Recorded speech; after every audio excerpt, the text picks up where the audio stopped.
Let's face it, there's a lot of trash talk in basketball, but the great teams let their performance do the talking. Like Ford F-150 with Pro Power on board, a class-exclusive industry-first feature that turns your truck into a mobile generator and leaves the competition speechless. Ford F-150, official truck of the Grizzlies. Greatness starts here at your Mid-South Ford dealer. Class is full-size pickups under 8,500 pounds, GVWR.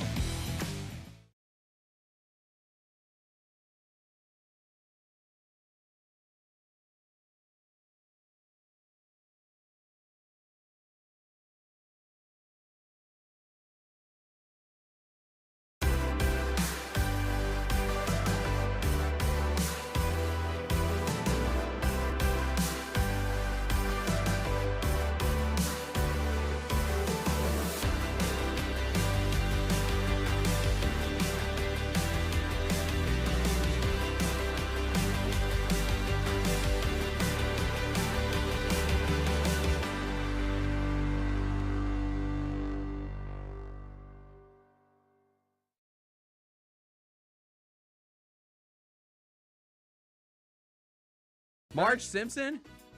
Come on, Bennett. You'd hook up with Marge Simpson? Yeah. You ever see the ones with her hair, when she lets her hair down? You're attracted to Marge Simpson. Marge is cute. Cute? Legacy. I mean, yeah. I mean, I respect her. Yeah. But she ain't Jessica Rabbit. No, she's not Jessica Rabbit. She's not Jessica Rabbit. No. The Gary Parrish Show, live weekdays at 10 a.m. on YouTube at Grind City Media and the official Grind City Media app. We have another edition. This will be the third edition of the Debate Club. You guys are going to sell a shoe to Mr. Bennett Doyle, our producer over here. Oh, yeah. I saw these. I've seen these. I saw these on social media too. It's the perfect house shoe. I know, right? Like, yeah, it's not even a house shoe. I bet you they're really comfortable. You heard of unisex. This is unifoot. Oh my God. The Sneak Fest Show, live Tuesdays at 2 p.m. on YouTube at Grind City Media and the official Grind City Media app.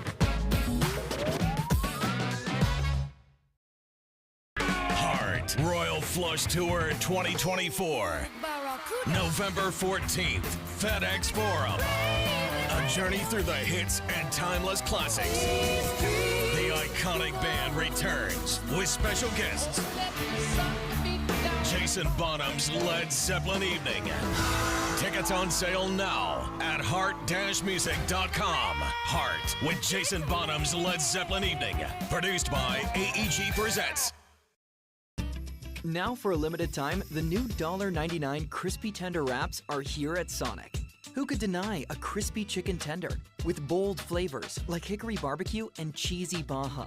And we can't forget the crisp lettuce and melty cheese to make the perfect bite. Wrap yourself up with some TLC, tender, love, and chicken for only $1.99. Sonic $1.99 crispy tender wraps. Tax not included, limited time only at participating Sonic drive-ins. G.G. Jackson, I don't know if you know this, CJ, youngest player in the NBA, does not turn 20 until December of this year. He was the 45th pick in last year's draft. He becomes the first teenager, I believe, to be named to an all-rookie team without having been a first-round pick. Shout out G.G. Jackson. Tune in to the Jessica Benson Show with CJ Hurt, live every weekday at 8 a.m. on YouTube at Grind City Media and the official Grind City Media app. I think we have the college basketball title futures. UConn's number one. I really like Houston. I'd have them winning it all, but you can't be giving Drake jerseys. What is wrong with you? Maybe the Drake curse is stronger in college basketball. How long has he been riding with Kentucky? He wore an Alabama jersey and Saban retired. The Odds Couple with Rob Fisher, Lang Whitaker, John Roser, and CJ Hurt, live Thursdays at 2 p.m. on YouTube at Grind City Media and the official Grind City Media app. Mike did his favorite black films of all time. Mike, where we at? If there's one movie I know every single line to, it is Coming to America. There we go. It is Coming to America. It can come on any time of any day, and I'm going to stop and watch at least 20 minutes of it. Get all of your HBCU sports and culture news by tuning in to HBCU Huddle with CJ Hurt and Mike Wallace. New episodes drop every Thursday on grindcitymedia.com, YouTube, and Spotify. Live from downtown Memphis, this is the Chris Vernon Show, presented by Caesars Sportsbook on YouTube at Grind City Media and the official Grind City Media app. Now, here's your host, Chris Vernon.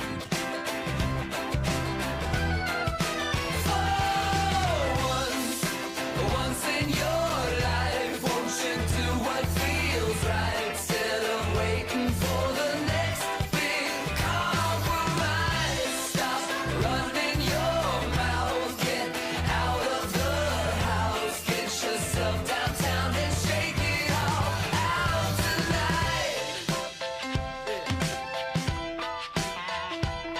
I don't have friends that pitch fork or enemy. No sexy heroin addiction plaguing me, but I can still get down like Frank Poncherello on a motorbike. Here we go. It's noon on GrindCityMedia.com. It's Chris Vernon Show. Welcome. It is the Thursday, June 6th. 2024 edition of the show. Today on the show, the mayor of Memphis is going to come in and join us in studio. Mayor Paul Young will make his debut appearance on the show. He'll be joining us a little bit later. We are finally to the day that the NBA Finals are going to begin, with Dallas playing in Boston tonight. We'll get to all the news and notes of the day, including a huge story that dropped right after I woke up. Let's do it. Turn it up!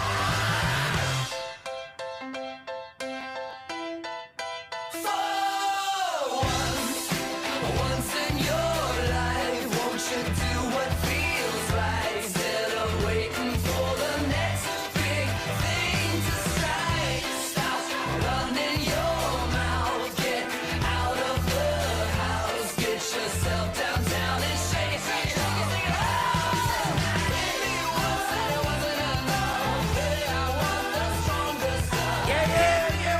Yeah. Hope everybody's having a good day. All right, we got a ton of stuff to get to. The NBA Finals are going to begin tonight, and we will get to that. Before I get to anything, I welcome John Roser to the show. John Roser, a.k.a. the Cologne Ranger, the Body Spray Bandit, Cinder Sack, a.k.a. Johnny Backpole, Johnny Bearcat, the Groom Roser, John Asparagus, Johnny Neck Carp, John Lance, a.k.a. Yogi Roser. Hello, John. Oh, I'm excited for the finals tonight. I was wavering on my pick. There's no wavering. Well, I was. No. Well, no, because here's what happened. Oh, Johnny Waffle. Yeah, I was waffling a little bit. I don't eat waffles, but I waffle when it comes to picks sometimes, and this is what it was. Corny ass. Yeah. Oh, yeah. Drop the corn. I don't care. No. I take all the corn. Gross. Yeah. When I saw that video of the Mavericks warming up to Meet the Grams, I was like, okay, well, this is savage. If you're warming up to that song. Oh, here we go. Johnny Fentrider. All right. Devin Walker's here. He is the microphone mangler, Senor Quasadilla, Mr. Man, Damo Joe, the reporter, the photographer. He is Sir Hits. Roger, so it wasn't the Mavs like promo video of them not using a Dallas Cowboys football player and using Patrick Mahomes. That is why we have gone back the other way. They use Patrick Mahomes. The Dallas Mavericks can go to hell. Go Celtics in 6. Jaylen Brown. In fact, Celtics in 5. Jaylen Brown MVP. But they have a football team in Dallas, right? There's a team that plays there, right? He is Luca's biggest fan. There's a football team that plays Why don't there. you worry about your quarterback being a bad leader and not showing up to OTAs? There's a team in Dallas. You know what? Hey, go. Get out of here. Go get the mayor. He's downstairs. Go get the mayor. Devin, get the mayor. Is he really down there? Yes, he's down there. Already? Yeah, he's here. He just texted me. Damn, Paul, I wanted to get my Cowboy slander off. Out. You're banned. You're banned. Devin's Paul gone. Young, I'm on the way, Devin's bro. out of here. You can't leave the mayor downstairs waiting. No, it's true. Shout out to the mayor, man. Devin's going My to go dog. grab Mayor Paul Young. And what timing? I mean, really, right when he was about to slander the Dallas Cowboys. Come on, bro. Yeah, go Celtics. Haven't had a title in 30 years. Go Celtics. Screw Give me a Patrick break. Mahomes. Give me a break. All right. I could not believe when I woke up this morning this story about Dan Hurley. Yeah. What? Crazy. Where did this come from? Dan Hurley, who is obviously won back-to-back titles at UConn, is now the focus of the Lakers' job search? Like, we've been talking for 2 weeks how it was just assumed that J.J. Redick, podcast host, partner of one LeBron James, was going to be the next head coach of the Los Angeles Lakers. But it appears now that they are going to make a sizable offer. Well, and if you see this, there is a little bit of tussling here between Woj and Shams, because Shams said yesterday they're zeroing in on J.J. Redick. Right. And Woj said today that it's Dan Hurley, and it has been from the very beginning. That's it's right. only been Dan Hurley. So was it a smoke screen that took place with J.J. Redick? And all the while, and I got to tell you, I watched some of the clips this morning, and I was like, oh, all right, number one, of course, LeBron and the Lakers trying to make everything about them when the NBA Finals are about to begin today. It's the most obvious thing ever. I figured they were going to announce J.J. Redick at halftime of Game 1 while he's calling the NBA Finals tonight, right? And then J.J. Redick could just come back from the break and be like, yes, I am going to be the Lakers' job, and so let's talk a long time about the Lakers instead of the Mavericks and the Celtics. Right. And the Celtics going for title number 18. Anyways, they now... there's a story about how they're centering their attention on, but then the reasoning behind it. And there's 2 things here. The first of which, 3 things. First is, it's one of these, okay, they are making a decision for the Lakers and not LeBron James. This has been a continuing thing about taking the franchise back, that he doesn't run everything around here. That's why they didn't make some kind of big splash trade at the trade deadline. Right. That's why they're going to choose the coach that's right for the Lakers, not necessarily the coach that's right for LeBron James. The second thing is, I thought it was very odd over the course of the last 48 hours how many people I saw mention that J.J. Redick did not vote for Anthony Davis in any of his all-defensive spots. I thought that was see odd. that. Yeah. Oh, yeah. I saw it mentioned several times. Oh. And I was like, well, that's a thing, right? It is a thing. That is a thing. Right? When he's got a vote, and like you saw who this guy voted for. Yeah. And he didn't vote for Anthony Davis there. And that Mark Stein reported that he likes Borrego. That's who Anthony Davis, I think, was his preferred one. And so the whole idea, it was being set up as, hey, the Lakers going forward are going to be an AD team. Like, there's going to come a time where it's not LeBron. But then Woj gets on ESPN this morning and is couching it by saying, hey, this is the best decision for the Lakers. That's what they're trying to do. They're trying to build a system where they can develop young players and whatever else. And then he said, and then he does like this 30-second thing about how this would be the best thing for Bronny. I'm like, bro, the idea that they would be making a coaching selection based on who they might take 55th in the NBA draft is beyond hilarious. Beyond hilarious. And the other thing is, I don't know if you noticed this, but this was the most obvious thing ever. They had the 55th pick in the draft.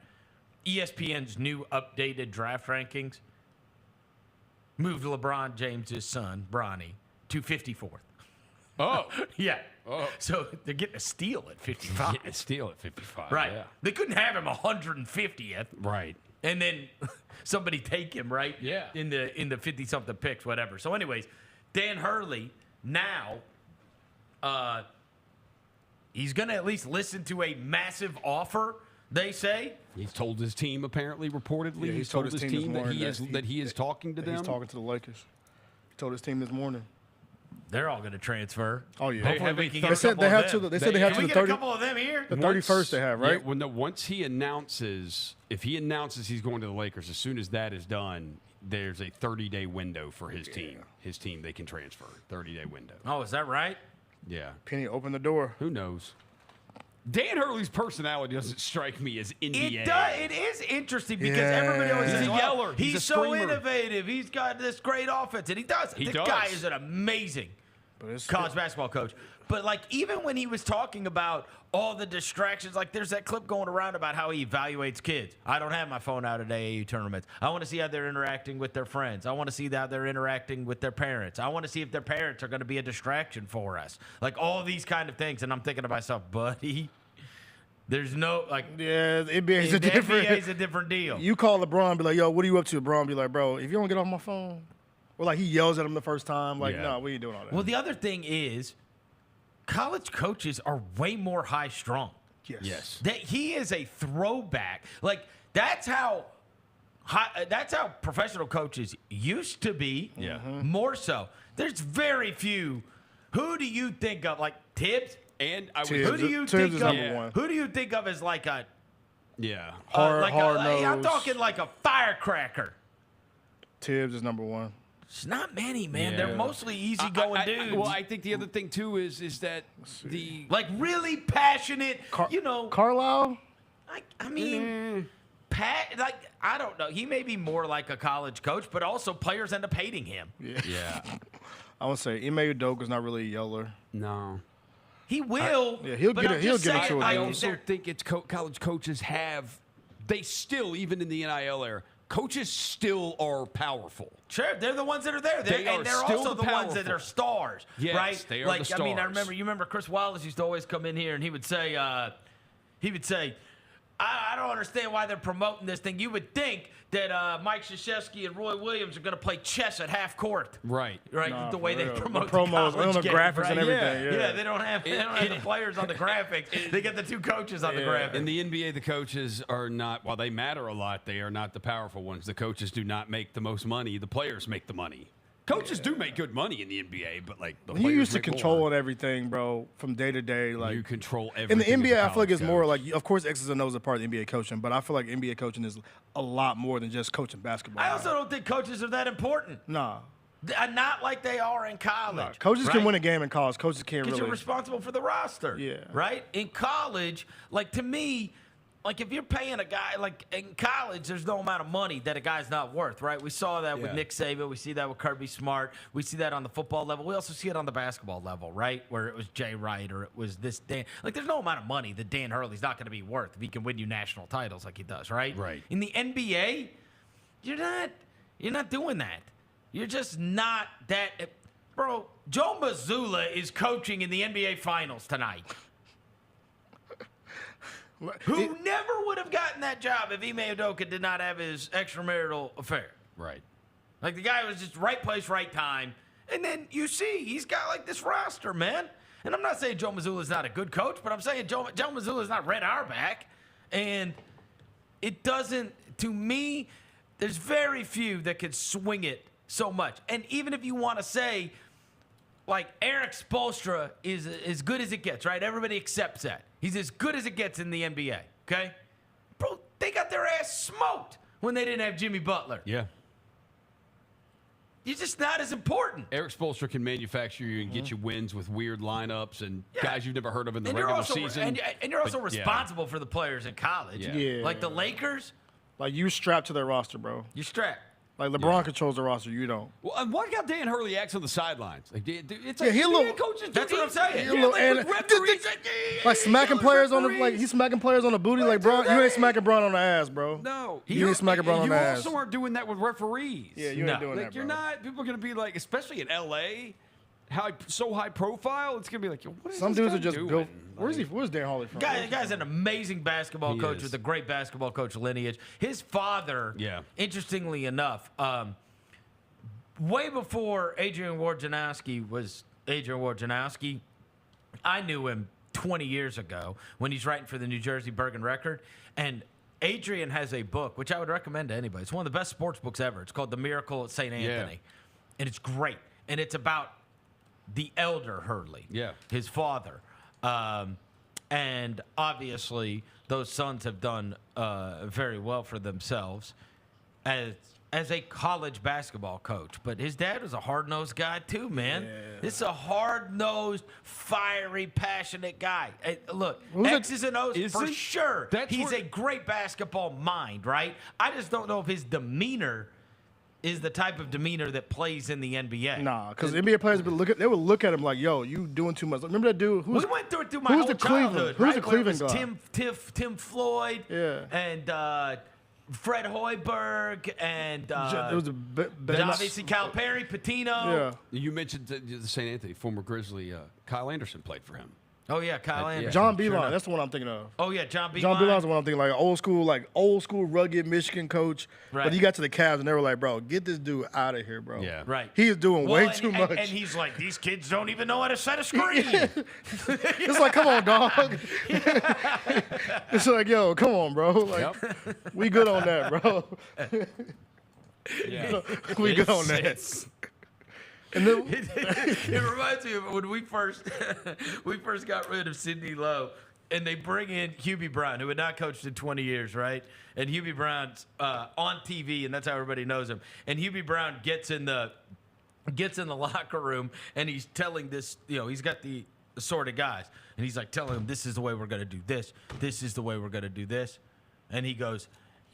And the reason I'm here, I'm paraphrasing, but basically the reason I'm here is because you guys suck. And the reason I'm here is because you guys have a whole load of coaches, all of them, because he brought in his whole staff, shooting coach, everybody, right?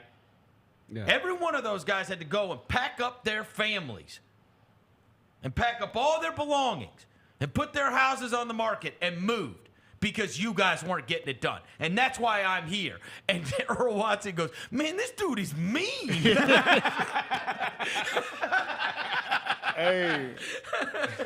And Earl Watson grew to love him. He ended up loving him. Yeah. Like, he's the best coach I've ever had. Yeah. But like NBA players aren't trying to hear No, it. I ain't trying. Especially the 2024 NBA players. No. This new way. Because people brought up Tibbs, like Tibbs can do it and players love him. Tibbs been fired 3 times, bro. That's right. Like, come on, man. Like, he's a great X's and O's, but all the antics and stuff. It can wear thin eventually. The 2024 NBA player is not finna. The Lakers are bogus as hell for stealing the spotlight every chance they get. Screw them. King-ish. No. I mean, you could hear it yesterday. Kyrie's first press conference. He goes, Oh, my God. He goes, "Is this really the first question?" Oh, yeah. It's about really LeBron the first fixing question it. about this. LeBron tried to trade him for Eric Bledsoe. He did. Yeah. That's tough. Come on. And now he gets to do the pity party. I really wish I could be playing so with him. effing mad he's not my running mate anymore. He's so sorry. Bro, he's so, like, PR calculated, bro. Braun is one of them ones, man, I tell you. You know what's the J.J. Redick thing, and here's the last thing I'll say on this. There's a clip going around of J.J. Redick going on with, like, Mike Golick and his son. Yeah. Yeah. You seen that? Yeah, I saw that, And he's like, the Shams thing will be addressed after the finals. It's like, what? Basically means like it's not true, or I don't know. Wait till you get hired by Cleveland. Yeah. He said the Shams thing will be addressed after the finals.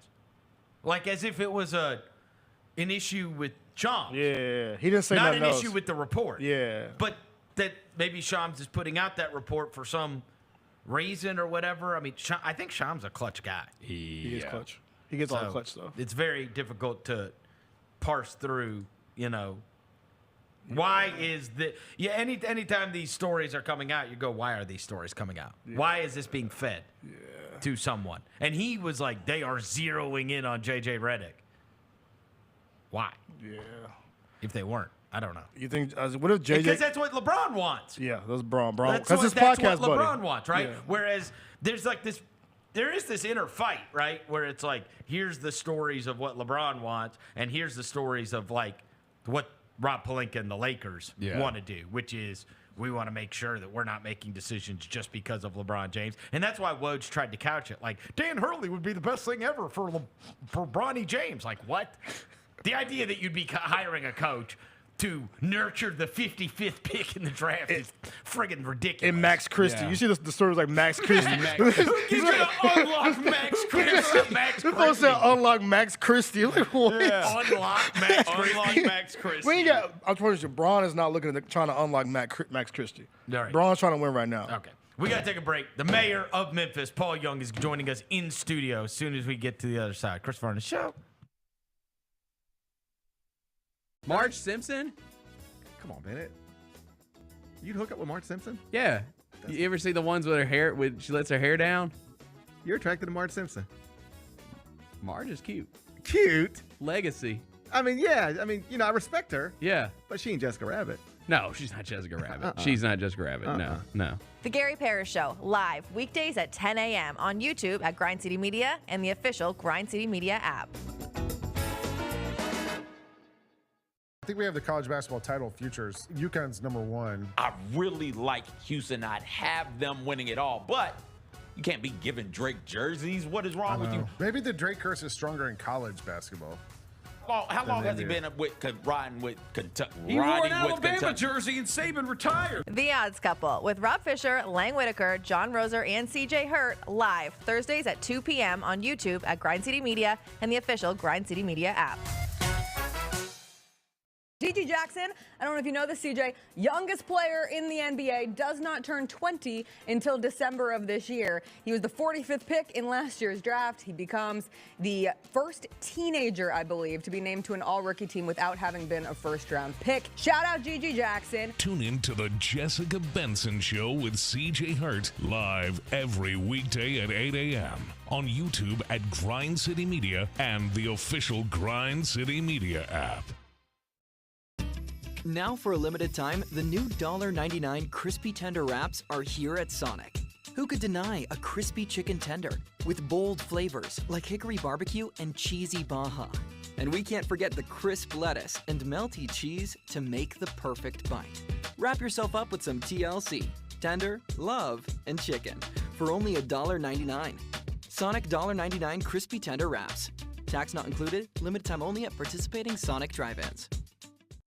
LifeCare Ambulance is proud to be an official partner of the Memphis Grizzlies and FedEx Forum. At LifeCare, they wear their hearts with pride. Their passion is their people. They want you to love what you do and where you do it. Their employee-driven culture encourages a healthy work-life balance and supportive work environment. They invest in your success and well-being so that you can provide the best care for the patients that they serve. Join the incredible team of EMTs and paramedics in Memphis, Nashville, and across the nation today. Learn more at lifecareamb.com. If you look at it as far as the number 9 pick over the years, there's been some pretty good players that have surfaced at number 9. Of course, Dirk Nowitzki, who won a championship. There's been a lot of great guys, but who knows if there is a great guy in this draft. Hey, Grizzlies fans, be sure to tune in to Grizzbeat, where the panel and I break down all things Grizzlies and take a look at the rest of the NBA as well. The show is live every Wednesday, 2 p.m. on YouTube at Grind City Media and the official Grind City Media app. Marge Simpson? Come on, Bennett. You'd hook up with Marge Simpson? Yeah. You ever see the ones with her hair, when she lets her hair down? You're attracted to Marge Simpson. Marge is cute. Cute? Legacy. I mean, yeah. I mean, I respect her. Yeah. But she ain't Jessica Rabbit. No, she's not Jessica Rabbit. She's not Jessica Rabbit. No. The Gary Parrish Show, live weekdays at 10 a.m. on YouTube at Grind City Media and the official Grind City Media app.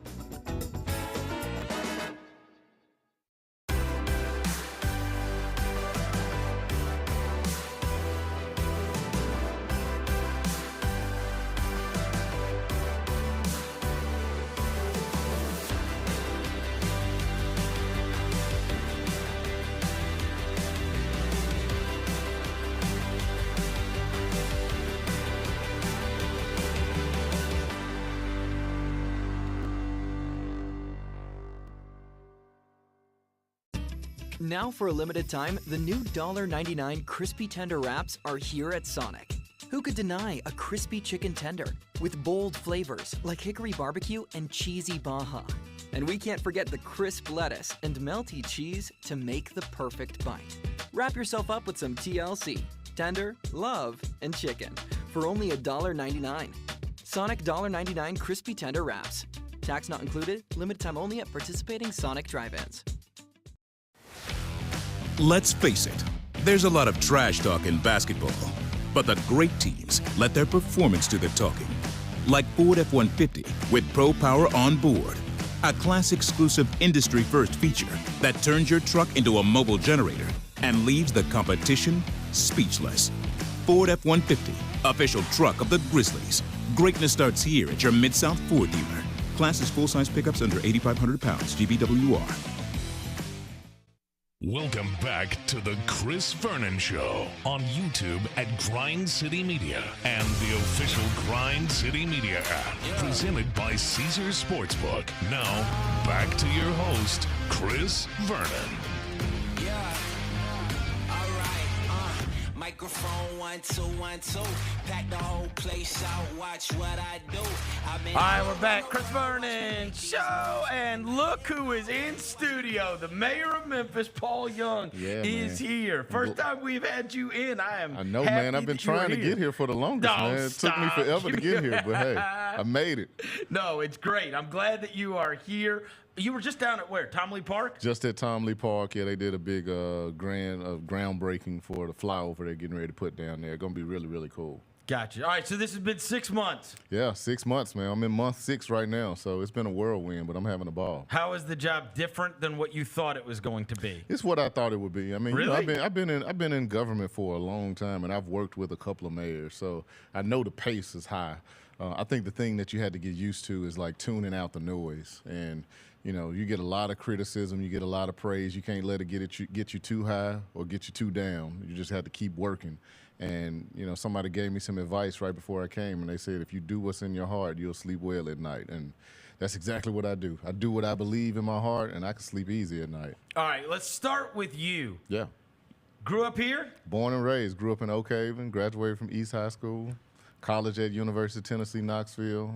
Grad school at Memphis. So I'm both. I represent both. All right, so Vols wait. and Tigers. So after you leave East, you go to Knoxville, Yep. and then you come back home to go to Memphis. Came back home to go to University of Memphis, and I did engineering at UT.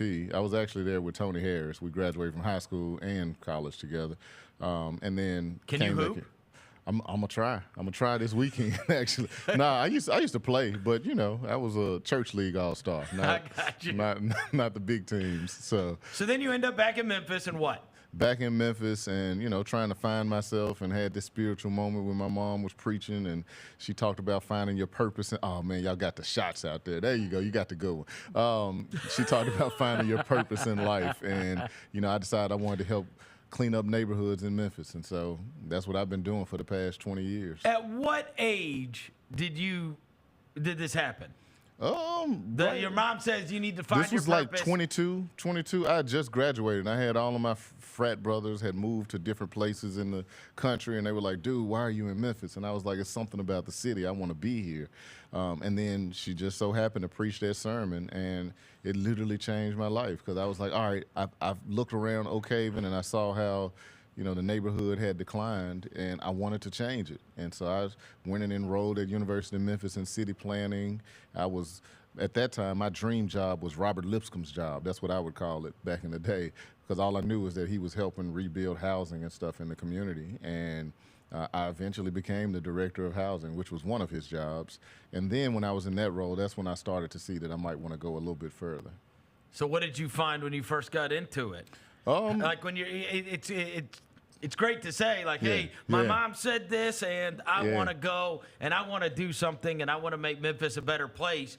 But at 22 years old, you have no idea how to do that. You right? have no idea it's how to do it. It's a cool story. But I mean, you just learn. You enroll in school, and then you start learning more about housing, about community development, transportation, and how all these pieces connect.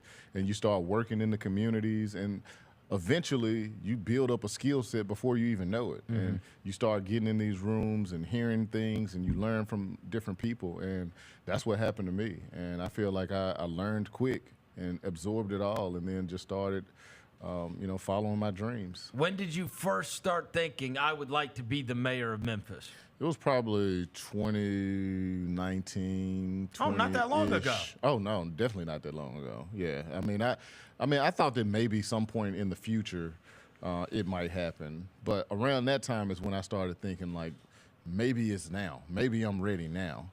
And then right before I decided to run, probably a year before, I had a conversation with my dad, and he really encouraged me to just go for it, because, you know, we were watching COVID and people were dying. And I was like, man, life is short, and will I really be better in 8 years than I am right now? And so. What do you think you weren't ready for? Man, I think I was ready for all of it. You do? I do. I really do. There was nothing about the job that when you walked into it, you're like, man, I didn't know I was going to do this. No, none of it. None of it. I mean, the campaign was different. I mean, that was far harder than the job because the campaign for me, I was not an elected official. Nobody knew who I was except for people like in the circles. But, you know, I knew we had a message and I knew I was going to outwork everybody. And so that's exactly what we did. Versus what you ran on and what you feel like you've been able to get done in the first 6 months. I mean, I think the hardest thing is crime because certainly that's top of mind for everybody. And, you know, all the plans and all those things, when an incident takes place, it's like it's deflating. It's frustrating because you want to figure out what could I have done to stop this from happening. But what I've learned is that you got to keep your foot on the gas. You can't let that derail you and stop you from where you're trying to go. And I can feel the momentum and the energy. You know, we had a big announcement yesterday, project we've been working on for a while with the Musk project. Okay, so hold on. Yeah. We'll get back to crime, the sad stuff. Let's get to the Elon thing. Crime stuff. Yeah. You got to explain to me, like, talk to me and Roser like we're 8 years old. Yeah.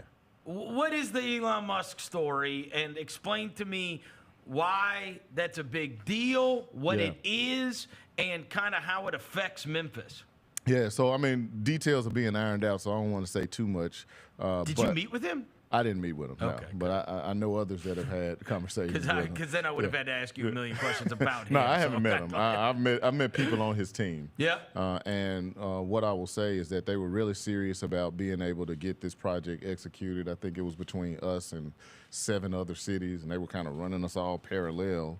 And then we just kind of took off because we were able to move things relative to getting permitting and all those things done. And what it is it's essentially the brain for all of the things he's trying to do around AI and artificial intelligence. And, you know, there's this race in the United States to figure out who's going to be first. Is it going to be ChatGPT and what they're doing, or is it going to be XAI? And I think his goal is to make sure that it's XAI. And so he wanted to make a big investment. And, you know, we're proud that it's right here in Memphis. And I think the thing that set us apart is the fact that we had a building that was pretty much ready for them to go in and start working. That Electrolux building, Exactly, right? I did read that. Yeah. So that building helped to give us a leg up. And, you know, we went to work, the chamber, MLGW, other groups, everybody worked hard to make it happen. And so are they making promises on the front end? Are they saying like, hey, if you let us build this here, here's why this is good for you, besides the headline of Elon Musk has the business there, right? Yeah, I mean, I won't say they made promises, but, I mean, they understand that we want them to be a partner and a good corporate citizen, and they were receptive to it. So no promises, but we are optimistic that... In terms of employment even. Did they say, like, hey, we're going to employ... They're still filling out their application for the pilot. That's where they're finally going to tell us exactly how many jobs there will be. I've heard a range from, you know, 100 or so, somewhere in that range. But regardless of the employment, for me, it's about the story of Memphis being the hub of innovation. We talk about AutoZone, we talk about the music, soul music, hip hop music, all the things that has been created here. And so for us, it's part of the narrative that we're the hub of the world's largest, strongest supercomputer. And if you want to be an innovator, Memphis is a place for you to come. Right. And then all of a sudden now you're recruiting engineers, et cetera, from around that are excited about we being use here. this as a catalyst. And so, you know, as we talk about some of the challenges like crime, we need these kinds of opportunities to offset that. Like good things happening. Some good news. Yeah, absolutely. Right? Yeah. To go with this championship we're going to get next year. Man, what? Yeah. So you are a huge sports fan, right? Like you've always been a big sport. Huh? I'm a big Grizz fan for sure. You got opinions? I don't know if I can get. Oh, because you're the mayor. I'll leave that to you. Now, Paul, I wish I would have gotten Paul Young, the city planner. Yeah. He'd have been popping off, huh? Nah, but I think we're You poised. ever call into our shows and our fake names? Complain about a coach? I might in the future. I put a little voiceover thing on when I call. No, I love the Grizz, man. I think we're I think we needed to go through this past year that we had in order just as a part of our story. Yeah. So we got a redemption story coming next year. When you were one that, like, if I've got the story right, you're a lifelong Memphian, and so I remember when we didn't have the Grizzlies. And then when the Grizzlies did come along, right, you've been on it since the beginning, right? Oh, yeah. Like, you've been a fan since they first came. Most definitely. I mean, I've become more diehard probably over the past since the Core 4 era. I mean, you know, that's when everybody we were bought in at that point. Yeah. I mean, I was always a fan, but at that point, I was like listening to your show, listening to everybody talking about, giving the updates and, you know, the sports analysis. I just really got into it around that time period. And so now how many games did you say you get to go to now? I go to quite a few. You do? I go to quite a few. I mean, we're season ticket holders for the past 2 or 3 years. And certainly now that I'm mayor, I get an opportunity to come. And so we come to as many as we can. So all the stuff that was going on with the forum and the buildings and all of the big sports stuff, that kind of like, I think that was Strickland, right? Like most of it had to take place right before you took over, right? Yeah, it started under Strickland, and, you know, the state awarded all the money. And then at the end of the year, after I won, which was October 5th, Strickland kind of brought me in on a lot of the conversations. And I was actually in the conversations anyway because I was the Downtown Memphis Commission president. So I was very familiar with it, but I didn't know the depths of it until then. So where are we at on all of that, right? We're cooking. I mean, we're working. You can't say. I mean, I know there's like details that all I still have to be worked out. But I mean, like, we have a lot of conversations, and I'm optimistic.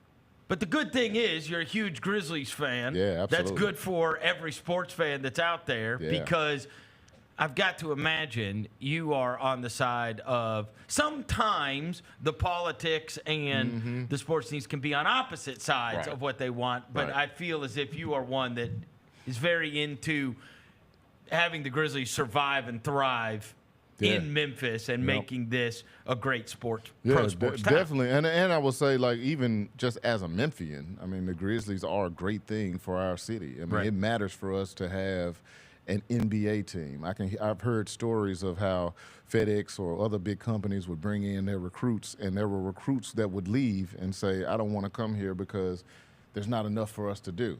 But now when they bring them and they can take them to see Ja Morant, one of the best players in the world, 40 nights a year, like, that makes a difference for economic development and job recruitment. And so it matters more than just you know, the nicety of having a team. It's part of building a strong economy. Are your kids into it? Oh man, yeah. Oh, all about it. My son, you know, he just started playing a little bit, so he loves all the players. My daughter's a super fan because they sit back and watch the games with me and listen to me yell and scream at the TV and jump it up and down. So they've been seeing it since they were, absolutely. They love the team. All right, so I can only imagine. Let's get back to the crime Politics. thing, right? Back to crime.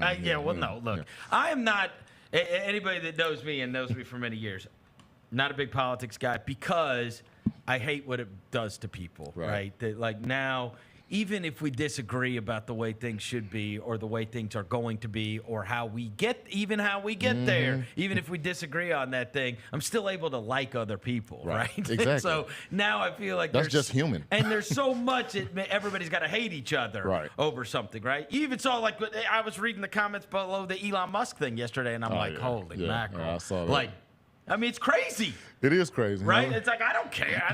Here's what I know, right? I want something that's good for this city. Here's why I can understand why it's good for this city. Whatever that guy believes, whatever he believes, right? That being said, I can only imagine everywhere you go, all anybody wants to talk about is the crime problem in Memphis, and people want to feel safe, right? So the question is, how do we get there? And this is something that was big. A lot of people voted for you because they thought, hey, this is going to be safer. And I know you've got to be so dejected every night when you're at home and you turn on the news and you're like, Jesus, you know what I mean? Like, it's like one step forward, 3 steps backwards every time there's a bad story or there's some kind of crime that takes place. How do we get there to the point where people are feeling safer? I mean, certainly it's not happening fast enough for anybody, but overall, crime is down from where we were last year. And so I look at that as a positive, that it's trending in the right direction. It's just not happening quick enough. How we get there, is a multi-pronged approach. I always talk about the fact that we have to have a holistic approach to public safety. One, we just got to lock folks up. People that are out here terrorizing our neighborhoods and streets, all of our strategies from our police department perspective, and I can go deeper, but I won't start reeling off all the things, but our strategies are intended to make sure that we are targeting the individuals that are wreaking the most havoc and arresting them and getting them off the streets. The other part of the strategy is that intervention and prevention, the investment in these programs where if you see a young person that's getting suspended from school, that's been engaged in bad activity, that got arrested once or twice, like we need to be intervening. We need to take that person. If it's Chris, we need Chris engaged in this program over here so that we can change their mindset and get them on a different path. And so we're investing in programs that are doing that. And then it's the prevention that where we're investing in programs at our parks and things that get young people something to do. Because what I've heard from young people, this is not me just thinking of things, these are things that they are telling me, is that they need some other activities to do. They break in cars and ride around and smoke weed because it's fun to them. I mean, that's what they told me explicitly. We just do it because it's fun and we don't have anything else to do. If we had something else to do, we would do it. And so we're trying to work it from all of those different angles. So and it's again, not a quick fix. explain it to me and Rose are like we're 8 years old. Mm-hmm. When we read these stories and it's like this guy committed a crime and he had been charged with this and this and this. It's like, what the hell is going on? Why are these? Why this guy obviously has already committed crimes and. How is he able to do this again? And Very so, frustrating. explain it to me, like how we fix that problem. What has to happen? Because it feels like everybody then starts bitching about the DA and everything else, and it's like step one is obviously these guys that are violent criminals not having them be available to commit more violent crimes against people. Right. Well, step one from my seat is to make sure that they're getting arrested. Our officers are doing that. And I think the frustration from the public is that it feels like the individuals that are doing the most harm have been arrested and then they're let out with a slap on the wrist and then they go out and do another vile thing. Mm-hmm. And I think the way that we fix it is that we get the court system to move quicker. There's a lot of rationales as to why they don't hold people, the constitutionality of whether someone can be held in jail without being proven guilty, because these are mostly what they call pre-adjudication, meaning they hadn't went to court yet. But the problem is that it's taken 5-6 years to get to a court case. And so we have to get the court system moving quicker. How do we do that? We need help from the state. We need help from the judges. And I don't know the full answer. I want the criminal justice experts to help us get the system moving. And so some of the things in dialogues you're hearing, I've been reaching out to judges. I've had meetings with them. I meet with the DA every week. In fact, I have a conversation with him today. And so all my efforts are intended to make sure I'm helping to be the catalyst, even though it's not directly under my purview, because the impact is felt by the everyday citizens. Right. When you sit back at like on a day like today, right? And then people are asking like, what is going on? Why are things going to get better? It's going to get better because we're not giving up, and we're already trending in the direction that we need to go. And nothing changes overnight. I've been in office since January, and I know I have to take the heat because I'm mayor, but we're just now getting to my first budget. The budget that we have been operating under is not one that we put together. It's one that we inherited and we started operating from. And so, we're going to keep doubling down on our investments. We're going to keep working with these young people, and we're going to turn the tide. And the other thing is we're going to get the ones that are doing the most crime and the most bad, we're going to get them off the streets. And our team is working hard, and you'll see some announcements over the coming days and weeks on how we're doing it. All right. So we talked about like we don't always agree on everything, but maybe we can come to a common place. I read somewhere that you are going to raise taxes. Oh man, I do not want to pay more taxes. I don't either. We agree. So how can we we already agree. Rosa and I don't want to pay more taxes, but We have wondered why every politician ever does not just say their campaign is, "I'm lowering your taxes." Yeah. It seems just like, easy. It just seems I easy. wish I could say that. I know. Truthfully. We've got here. This is going to be problem solving 101. All right, let's do We it. don't want to pay more taxes. You want us to pay more taxes. Let's find a middle ground here. All right, I don't know. I don't want to pay more taxes. I don't want you to have to pay more taxes, but I also want you to get more from your city. I want different results than what we have right now. I want our community to be cleaner. I want people to have transit, and it costs money. And it costs money. And just quickly, I'll try and give you a couple of reasons why I feel like it's necessary. One, we haven't raised taxes since 2012. If you think of anything you've bought since 2012, it costs more. And if we keep our budget the same and things that we buy cost more, that means the services that you get as a resident are lower. We're delivering less value. Number two, which So is, hold on now. Time out. So are you following up to make sure my service is better?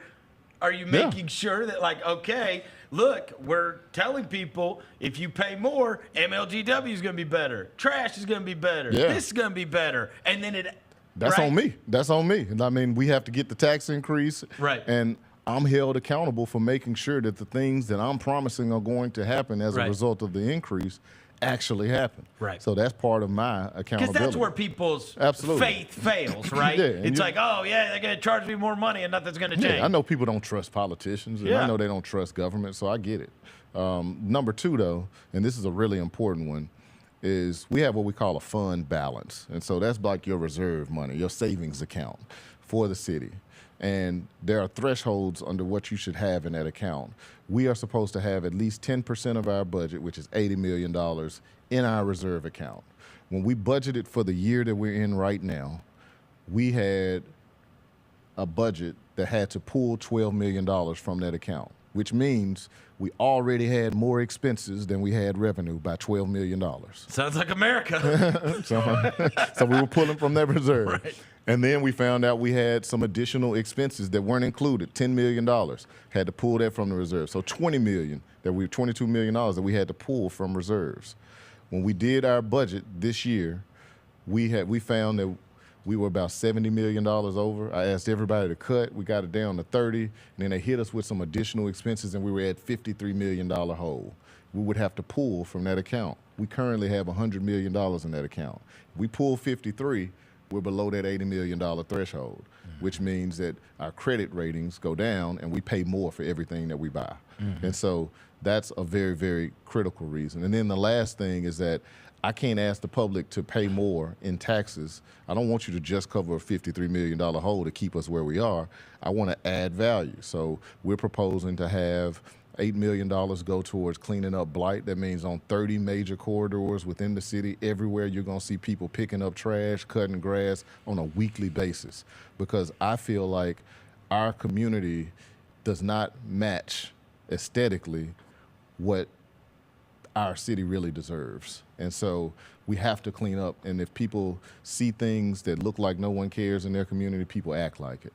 That's something I think everybody can agree on, right? Like they always say, right? It's like somebody with a messy house, right? Yeah, exactly. Of course, everything is it's in disarray. because if it looks like it's in disarray, people behave as such. And so we want to try to have an impact there. We want to make some deep investments in our kids, about $7 million into our kids, and then $5 million into MATA. And so those are, and then another $2.5 million on cameras, and these aren't just like the blue light cameras. These are cameras that will be high definition that will go in ultimately 550 intersections throughout the city.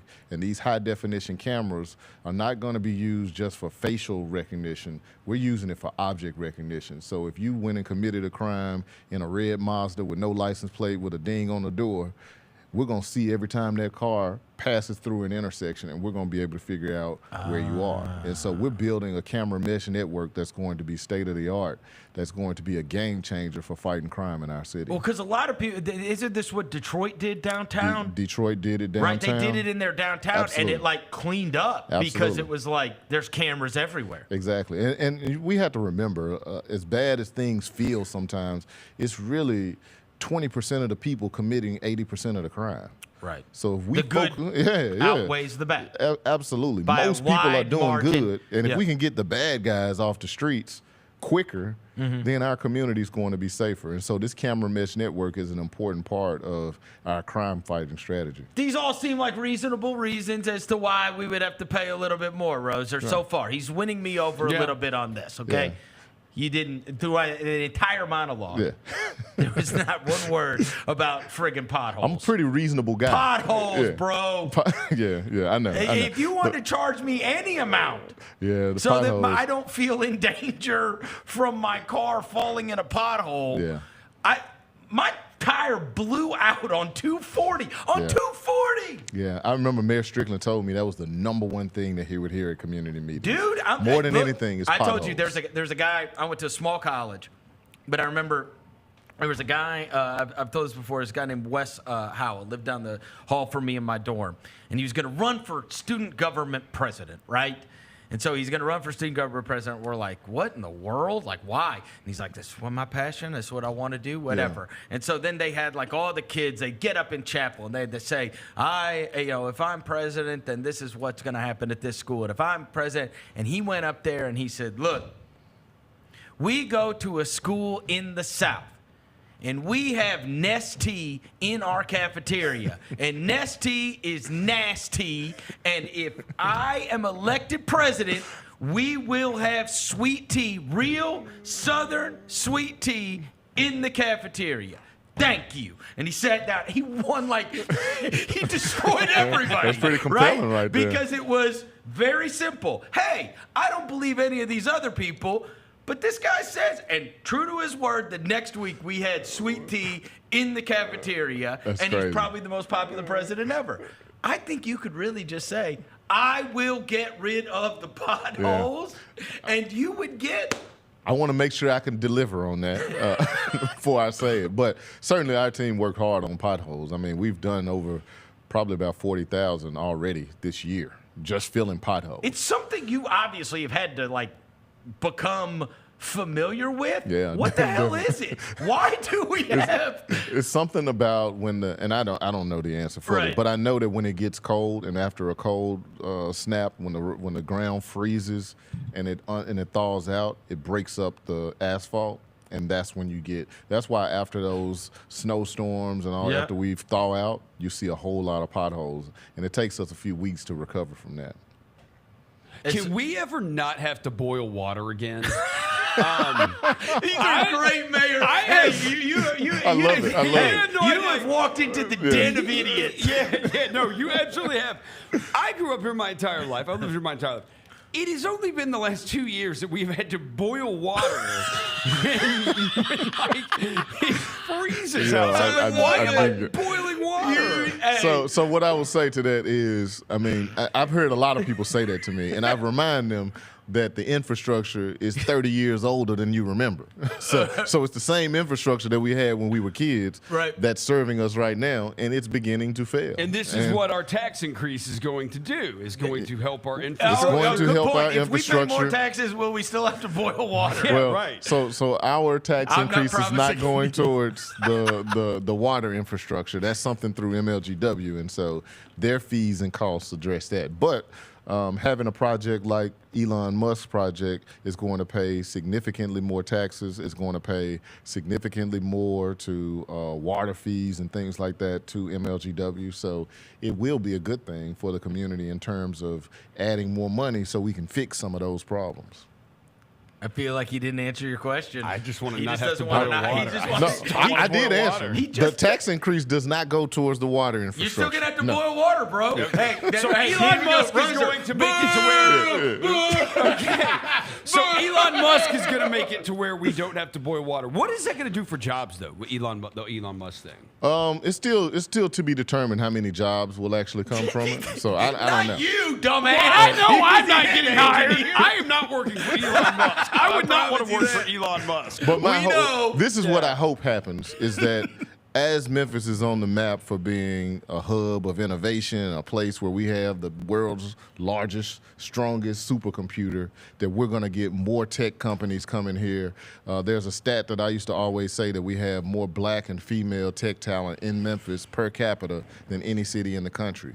And so this gives us an even greater opportunity to capitalize on it. So it's more about the narrative and more about what can come as a result of it being here than it is about the jobs that will happen right there at that facility. It's very similar to what has happened with the Grizzlies, right? Yeah, absolutely. It's like, okay, yes, Absolutely. there are an amount of people that are builds upon the employed narrative. by it being here, Yeah, but absolutely. how many people then look at a job in Memphis and go, oh, that's the place where John Morant That's right. plays, that's the place where, right? Like That's they have right. an awareness of the city and it becomes a thing. That's right. I mean, somebody was telling me they were in another country and they sat at a bar and they said they travel all the time. And usually when they say they're from Memphis, somebody asks about Elvis, and he said he sat down and they asked, "Oh, you're in the place with John Morant." Yep. And that's a game changer for our city. This Like, is when I knew that it was matters. crazy. I didn't even tell you guys this. I went and me and my wife went to Phoenix, Scottsdale last week. And I didn't even tell you guys this. Walked out to the pool the first day, and a guy had on a Jaren Jackson shirt jersey. Wow. Yes. Was he a from Jaren Memphis? Jackson A Jr. Jaren I don't know. shirt I didn't talk to him. Yeah. But my buddy That's was great. like, look, That's this great. dude's got a Jaren jersey on. I was like, what? Shout out to the I brand. know. The In brand Phoenix, is strong, Arizona, baby. no less. The He brand might is have been strong. from here. I don't know. I didn't recognize the guy. Yeah. But I mean, shout out to Jaren. the point is like that once the team was here, all of a sudden when you go other places, it's marketing, people it's branding for our associate city. Memphis with that. And this place is not like they're gonna this place is not employed like as many people as St. Jude or FedEx. That's Like, right. It's Right. not close to the size of that. But it has And a massive impact. And it is, and it's a Yeah. lot of people that do work here. They are not from Memphis. Right. There are tons of people in this building that are not. I would say the majority of people are not from Memphis. They move here from out of And town. that's a great thing. And We're those are bringing people yeah. into the community. So You I bring love people- it. Well, and that was the reason I was so warm about you winning is because I relate to a guy that you could have moved away. Yeah, yeah. You know what I'm saying? Could have, I but- felt the same. Like yeah. I've been here since since the year 2000, right? So this is 24 years now. And Did you go to high school here? I did not. Okay. I went to college down the road, and then I moved. This was the closest big city. Nice. It Your was the parents clo- went to college here, though. Yes. Yeah. But my mom went to Rhodes. It was called Southwestern, Yeah. and my dad went to Memphis. And so my family was always from West Tennessee. And then when I got out of college, two college buddies that were actually from Memphis I did not want to go back home. I was from St. Louis. I didn't want to go back home. And so we just we rented a house here off of Perkins, actually. And I got a job at the local sports radio station in 2000, right? And then, but I love the people. Man, the I people of Memphis, it's the man. people, and the that's people, what the energy, the soul, man. Memphis is an amazing place. and man. and I think that yes, people are always going to complain and whatever, but it's like when I see all the bad stories all the time, it's the reason why everybody is so resilient with the bad stories and the perception of Memphis outside of Memphis Right. is because of the people. Yeah, That's absolutely. true. Absolutely. You know what I mean? And we got to get more positive news stories out there because there are great things happening. People just don't know about it. And so we're going to keep telling that story and keep making some good things happen in our community. What do you do in your downtime? Watch Grizzlies games. Or, What else? Wait, what about right now? 'Cause Will there's you no watch the Grizzlies final? games. Will you watch the finals tonight, or are you Oh, yeah, just? yeah, definitely. Okay, so you're My not son just- is a Tatum fan. He loves Jason Tatum. Oh no! Let's go! See? See, I wish I was here yesterday, He's wearing Roser. a Tatum jersey Had today. a whole argument yesterday. He can't He's wear like, it during Jason the year. Tatum's not cool. He says Jason Tatum's not I cool. literally had a whole thing about how kids don't care about Jason Tatum and he's not cool. And He loves him. He loves Tatum. But Does he have the shoes? Does he have Tatum shoes? Nah. Yeah, he ain't rock- he ain't has them Jaws. Jumps buddies. He We ain't wears Jaws. wearing Nah, that. he didn't have Tatum shoes. But yeah, I watch a lot of basketball, hang out with friends, and kick it with the fam. I like to be at the house, especially now. And what Like, else to are be you at the house. watching? If you're not watching basketball, Man, what do you watch? Ozark, or some show on Netflix, or all of the Power series, everything. 50 Cent Power. Hey, Friday, we back. What? Oh yeah, I know. We back. Tariq. I don't know the name of the version, but I just say Tariq. Can The you one with Tariq. Can you turn your phone off? I can, but I don't. I mean, I keep it on, so I tune. How often do you get bothered at night with something going on in the city? Often. I mean, it's not. I won't say bothered. I mean. Oh, well, I mean, you know what I'm saying? Like, but I mean, get like, updates. can you be? I get updates on things, but I don't always have to respond to. I mean, in terms of like be there, it's sometimes. If you the flip team on needs the game guidance. tonight, the Mavericks and the Celtics, Yeah. it's at 7:30, right? Uh-huh. So we're talking roughly 7:30 to 10. Yeah. You'll be committed to watching the game, right? Yeah, How yeah. many times will your phone go off about something job related? Probably 3 or 4. Oh, that's 3 or not 4. It's not that crazy. But I mean, you- because we have a great team. Right. Now, people on my team are getting calls, and they handle the things that they need to handle until they need. What time any do you get input up in from the me. morning? About 5:45. Get up, do about 2 miles, and then You go get running? to it. I mean, I walk/run. It's more. Walk/run is crazy. It's Walk/run more is walking. wild. Walk/run is wild. Yeah. It's more walking than running. No. All right, that we're doing the old test because I Yeah. think we're roughly the same age. Yeah, I'm 44. All right, so I'll yeah, be I'm 45. This Are year. you Hokas? Hoka. On Clouds, New Balance. Please say no. What are we running? Please in? say It's no. the On Clouds. Yeah. But my wife bought them. I was like, what are these? What are these? And you love them. And they're amazing. And they're amazing. So Do you- wait. The real question is: do you wear them out on like in Oh, no, public? no. Okay, thank you. Okay, there we go. We good.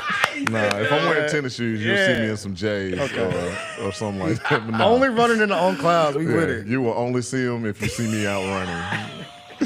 Oh, so. You should see Devin's face when you said On Clouds. I get on. He's so I get on them upset. about the on clouds all the time. He said that's the official white guy uniform.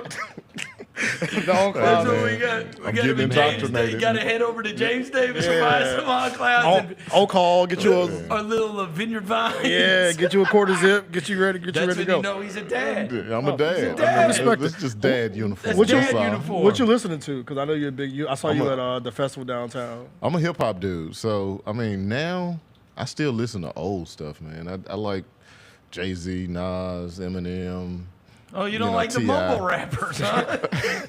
I mean, some of their songs I like, but Mayor Paul Young hates mumble. Were you up on the Kendrick Drake beef? oh yeah, definitely. You're Team Kendrick, aren't you? I mean, I'm Team Drake. What? But Kendrick won. scheduled 5 concerts here. Refocus Kansas City. Kendrick won. Wait, Kendrick did you won. meet Kendrick him? won. Did you meet him when he I was? did meet him when I was on the campaign trail. Was he I mean, lame? he was a nice guy. I mean, but Could it you was smell 10 the seconds. lame on him? No. He was a cool dude. He was a cool dude. He was a Who's cool the dude. coolest person you've met because of by being the mayor? I met Big Boy at River Beat that's Festival. cool. He Yeah, was that's super cool. cool. That's He was cool. super cool. That is cool. 8 Ball and MJG, Yeah, which legends. Memphis legends. I met Ja and Jaren and Right. the whole team. All of them were cool. So and you. Yeah, yeah. Stop. Let's go. Real politician. Real politician. Man, Let's go. You Hey, are that I want- guy. Well, you're out there talking to kids all the time, and also there was that story about how Mayor Paul Young meets with gang leaders, and we were like, "What?" Yeah, that was interesting. So I was not telling that story for the media. I was telling the story because I was talking to some people at a workforce conference, and the reason I met with those individuals was because I talked to the mayor of New Orleans, and she said that her city had gone 15 days with no homicides. 15 days. And so she said they did it by policing, but they also met with what they call group involved, which mentioned essentially gang members, group involved folks, and engaged them. And so I went to them, I got them in the room, and I asked them what would it take to get 7 days of a ceasefire. It wasn't a negotiation. It literally was a question. And they said, well, you got to talk to our ops. And so if they come shooting at us, we're going to shoot at them. That's understandable. Then they said, you got to find things for our young people to do. We break in cars and ride around and smoke weed like I talked about earlier because they don't have anything to do.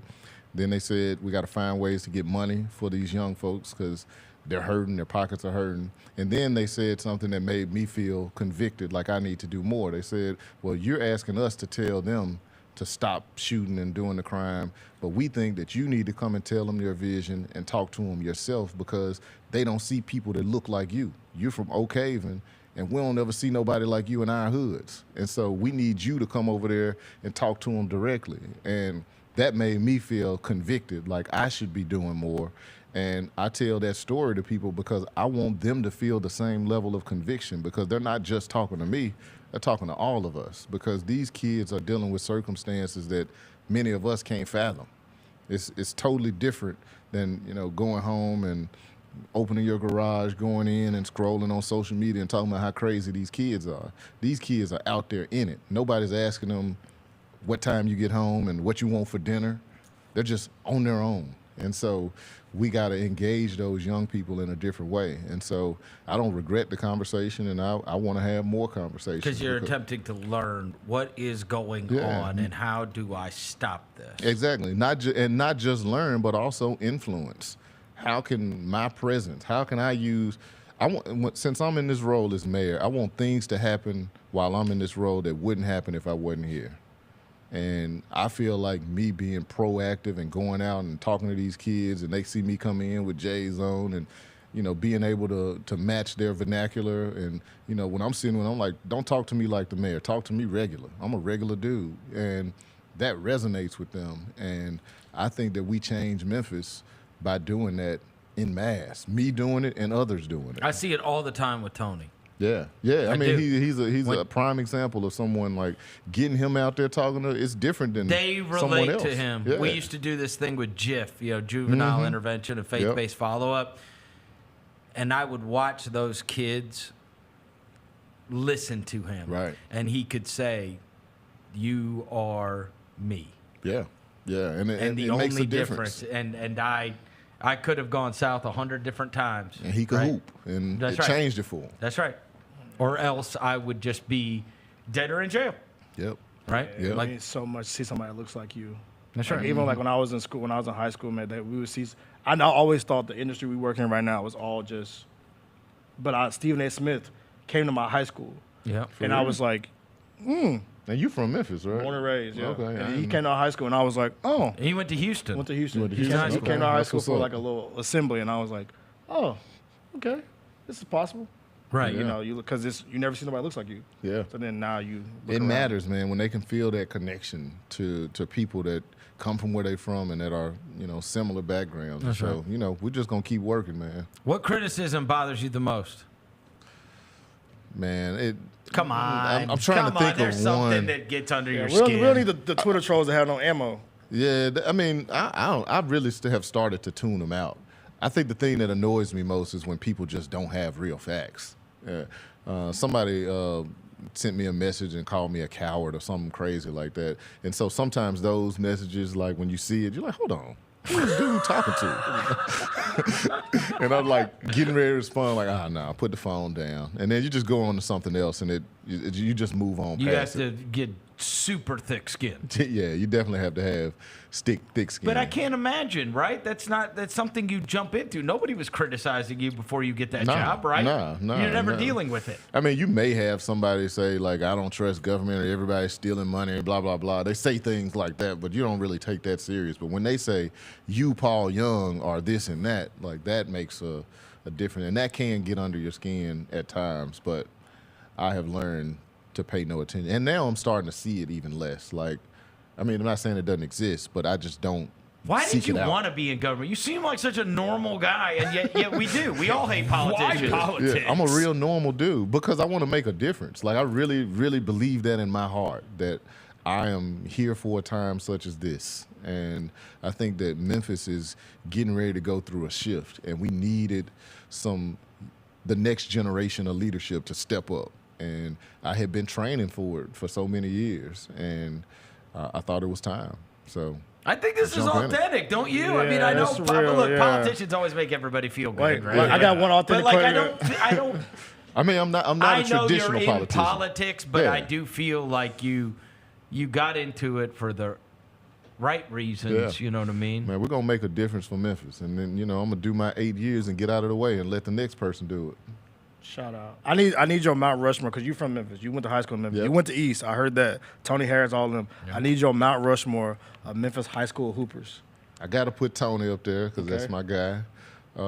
Snap. Okay, shout out Jimmy Snap Hunter. Snap Hunter. Shout out Jimmy Snap Hunter, legend. Robert O'Kelly. Okay. Yep. The first year I moved here, it was T-Moy. Yeah, T-Head? see, they were all T-Head. younger than me, T-Head. so they were T- younger than me, so I didn't A really little get younger, to see yeah. them. Yeah, T-Head What's my was a man legend. from BTW? His name is Terrence too. He went to UT for a minute. Man, he had one of the best jumpers I've seen though. The best one I've ever seen here Yeah. is Thad. Oh, Thaddeus and Young. Mitchell? Oh God! Oh, when he yeah. was at Mitchell, See, I didn't it was see him. I It was didn't get to see unlike him. any other. I remember. It was like any other Yeah. person. I remember Yeah. Ernest Shelton at Yep, White yep, Station. Ernest Dave Shelton was good. Bradshaw was freaking awesome too. Dave at White. was They a were on the beast, same yeah. team. He was Joe good. Jackson averaged like 30 something. Jackson. Oh, he killed us. Chris Trust me. I Jones, played against him. Andre Allen. Yeah. I mean, Penny's the best. I mean, Penny's the obviously. best. That's Yeah, what yeah, because when yeah, you're in yeah. Memphis, you want to like. I'm sorry I didn't say Penny. Of Everybody course, got Penny. everybody Yeah. got their own Mount Rushmore, so I did. So all right, and the last thing, because I know you're a busy guy. Yep. You did the whole. I went to Tennessee, but I also went to Memphis. Were you a package deal with Tony Harris? Were you a yeah, I package had to deal? Hold on, I went to Tennessee. That's the politics in me, man. Yeah, I got you. But you're not getting away with this. Not Yeah, on a yeah. sports show, Yeah, right? yeah. Okay.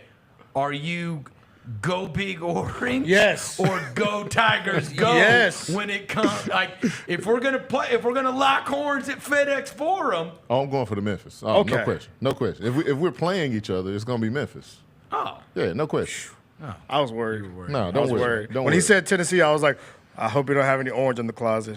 Nah. You do. I No do. GB. I do have orange. Okay. Nah, Yeah, don't get he it went to twisted. both. Nah, Okay, but please tell me you got checkerboard pants. oh nah. But you have I don't go that far. Hey, but you Nah, have not a there. diploma from both.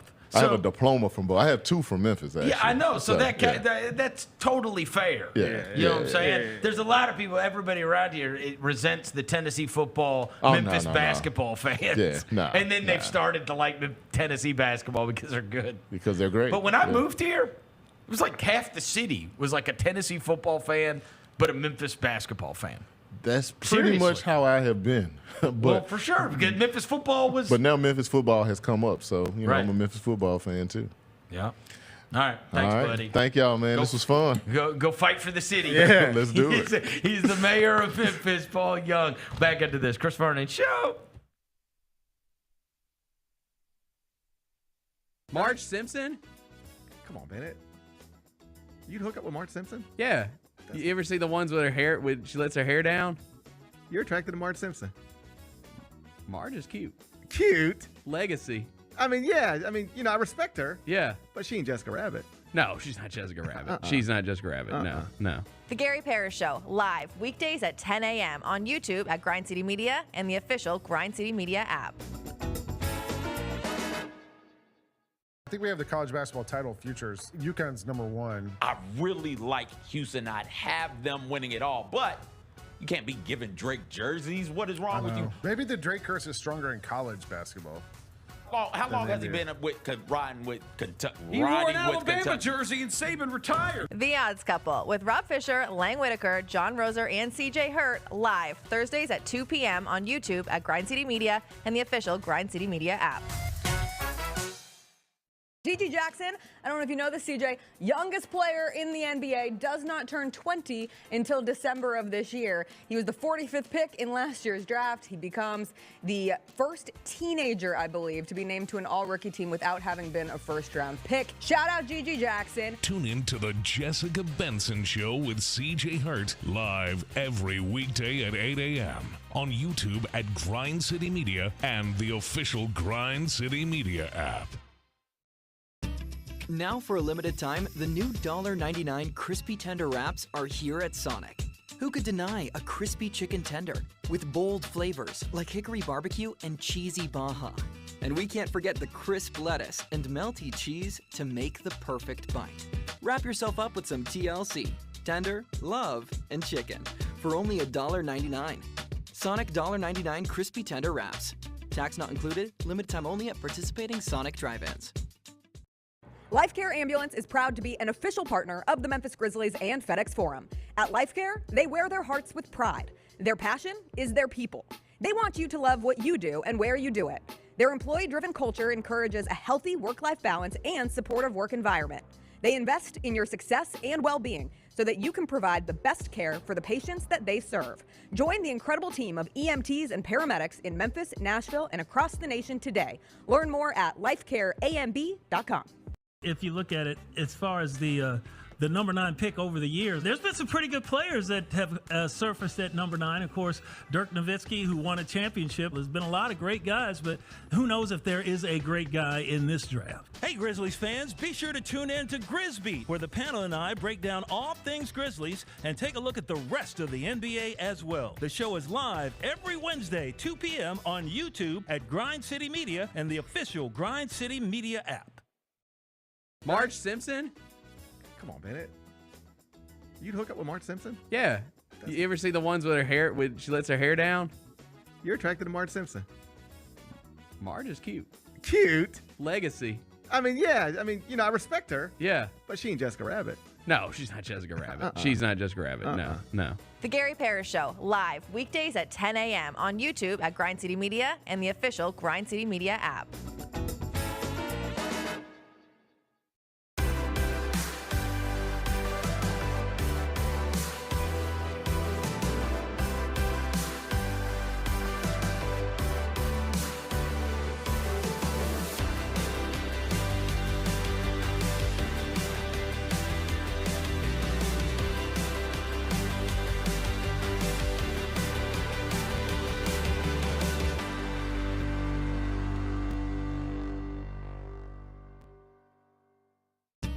Now for a limited time, the new $1.99 crispy tender wraps are here at Sonic. Who could deny a crispy chicken tender with bold flavors like hickory barbecue and cheesy Baja? And we can't forget the crisp lettuce and melty cheese to make the perfect bite. Wrap yourself up with some TLC, tender, love, and chicken for only $1.99. Sonic $1.99 crispy tender wraps. Tax not included, limited time only at participating Sonic drive-ins. Let's face it, there's a lot of trash talk in basketball, but the great teams let their performance do the talking. Like Ford F-150 with Pro Power on board, a class-exclusive industry-first feature that turns your truck into a mobile generator and leaves the competition speechless. Ford F-150, official truck of the Grizzlies. Greatness starts here at your Mid-South Ford dealer. Class is full-size pickups under 8,500 pounds, GVWR.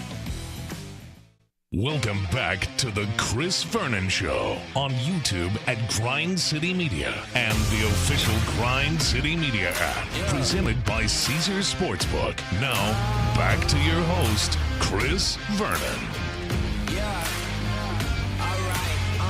Microphone 1 2 1 2. Pack the whole place out. Watch what I do. I've been all around the world. Watch me make these moves, and I did it my way. Watch me break these rules. Yeah, I'm coming now. Get up out of my way. Oh, it's my time now. Better watch. All right, we're back. Chris Vernon Show. Go get that Caesar Sportsbook app. You can go to your app store. You can type in Caesar Sportsbook, and you can download it for free. You can use it legally in the state of Tennessee, and new users get up to $1,000 back as a bonus bet if you lose your first wager using the code GCM1000. GCM1000. Caesar Sportsbook. Appreciate the mayor, Paul Young, for coming and joining us in studio. First time he has been in here with us.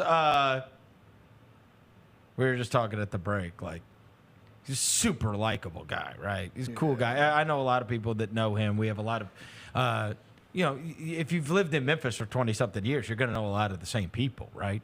And everybody always told me, like, you would love Paul Young. You got to get him on, blah, blah, blah. And so we'd run into each other at a Grizzlies game, no less, where we had kind of met for the first time during the season this year. And so it took too long, but I was glad that he came in here today. It's a big, big job to be the mayor in this town. And I know the type of questions he gets all the time. Hopefully we got some answers for some people just to try to understand. But look, what is always most important to me, politics aside, is somebody's heart, right? And his heart's in the right place. And I do think he took that job because he wants to make this a great city. He will be judged, on the success or failure, right? That's the way any job is, right? Is he able to do what he wants to do? But I do think he is very noble in doing what he wants to do. Yes. Right? I do. Absolutely. Heart's in a good place. And also somebody easy to root for. Yes. To be successful, right? And hopefully we can help do our part. That Caesar Sportsbook, the number is the number, right? Like, I mean, it hasn't even moved. It's 6.5. It's still the total, Celtics are a big favorite. The total has gone up. I'm surprised by that because I think this could be defensive. The total has gone. It was so? It was 214.5 yesterday when we talked. It is up to 216.5. Yeah, I think it is. I think it behooves Dallas to get them in a knockdown dragout. Yeah, and Boston is the team that wants to. And who can control the tempo more than Luka? Nobody. Yeah. And I think it is the best. I think their best laid plans are playing that game, below, 110. Yeah. Honestly, the lower the score is, the better it is for Dallas. Because Boston will shoot threes. Correct. Yeah. You get that game in the 120s, you saw. Indiana would try to draw you into those kind of games, and it was my issue with the Knicks. It's like, bro, you can't play this style. I know it's more fun, but you need to be playing knockout dragouts because they're uncomfortable doing that.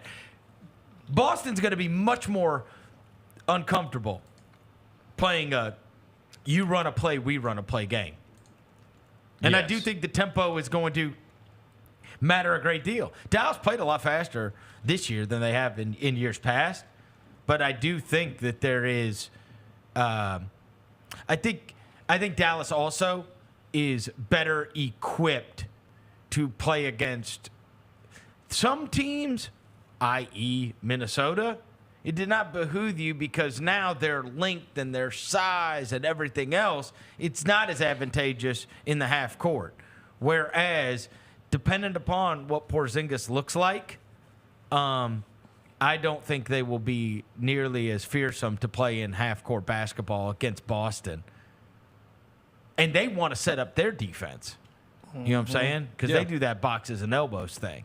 So they're going to want to set up their defense. And that's why when you tell me the total's gone up, it is a little surprising to me because I don't think that if I'm Dallas, I don't want to play high-scoring games. Nah, walk me down, bro. Let Luka walk up and down. Luka's point total for tonight is 31.5. Tatum's is 28.5. So I was really surprised that ESPN put out their experts thing today. Yeah, how many? 17 experts. Yeah, I saw it. 9 picked the Mavs, 8 picked the Celtics. I love it. I am stunned by Split that. down the middle. Let's go. But I'm stunned by that. Didn't you think it would be much more Celtics? Yes. Because they watch the same. Those people watch all the games too, though. You know what I'm saying? They're not just the betting. They look at the betting sheet and they say, okay, they're the favorite. I'll pick them. No. Those people, I expect those 17 people to actually have a watch them not be dominant throughout the playoffs. And interestingly enough, MVP. There's only 3 names. So you were asked to give your series prediction, who wins the series and how many games, and MVP, right? That's what the 17 people at ESPN were asked to do. 9 picked the Mavericks, 8 picked the Celtics, and then MVP, 8 picked Tatum. Okay. So everybody that picked the Celtics picked Tatum as the MVP. 7 picked Luka to be the MVP. and then 2 picked Kyrie to be the MVP. That's my Finals MVP too. So that was it. That was the way it shook out on the on. But I was very surprised that more people on ESPN picked the Mavs than the Celtics. Why though? Like I said, I feel like Because they that watched team the is games. 72-20. But they watched the games. I got it. though. You know, they're not just a casual person just looking at the internet and being like, okay, no. They actually tap in. I know, but all the numbers do tell you that. Yeah. Boston is dominant. They do. This is, seriously one of the best teams. And not only that, they have been dominant in the postseason. Offensive and defensively, like they've been great. They haven't done anything wrong. No. Except play close games against teams we don't respect. Exactly. Yes. And that's the issue. Right. That's the and issue. is that because they were playing to their level of competition? Or is that because, man, if these teams would have had their guys, they would have been in trouble? Locked in, you know. I don't know. I don't know the answer to that, right? I don't know if would we have gotten a different version of the Celtics, more apt to beat the hell out of people like we wanted them to, if these teams had their guys. Mm-hmm. But, at minimum, Indiana should have won 2. Minimum. Yeah. Like game 1 was a lock. They vomited all over themselves. And then 3 of the 4 games went down to the last, and I know you think Indiana's better than whatever, but not without Halliburton. No, not Hallie, nah. And I expect them to be blown out the last 3, 2 games. and 3 out of those 4 games were really close. Yeah. Now, they mangled Miami, but Miami had no chance with the horses, right? Yeah. So here's one tonight. Jaylen Brown's point total is 23.5. He has averaged 25 a game in the playoffs. He has gone over that total in 8 of the last 10 playoff games. Interesting. Jeez, this is the first 2 NBA Finals that doesn't have an MVP in it. The first of what? First NBA Finals that doesn't have a former MVP. Ever? Nobody's ever won the MVP? Let me see it. Yep. Yeah, Nobody in won this the NBA MVP. Finals ever won MVP. This is the first one ever. Let me see if I can find it. It said, let's see. Was Luka second this year? I think he was. No. SGA was second, I think. Who got second place? Probably SGA.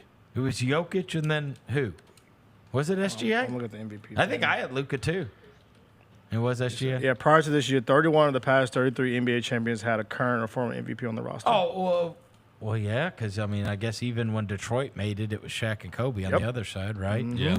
31 of the 33. Is this one of those stupid ESPN stats that I always hate? No, this is Where Sportico, the business of sports. I know, but is this one of those where I always hate it? Where they tell me 31 of 33 and they don't tell me the 2? Yes.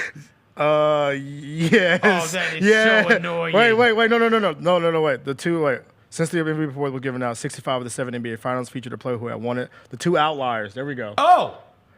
1977, which had the Sonics. ABA MVP Julius Erving, and 1990, which had previous year's Finals MVP Joe Dumars.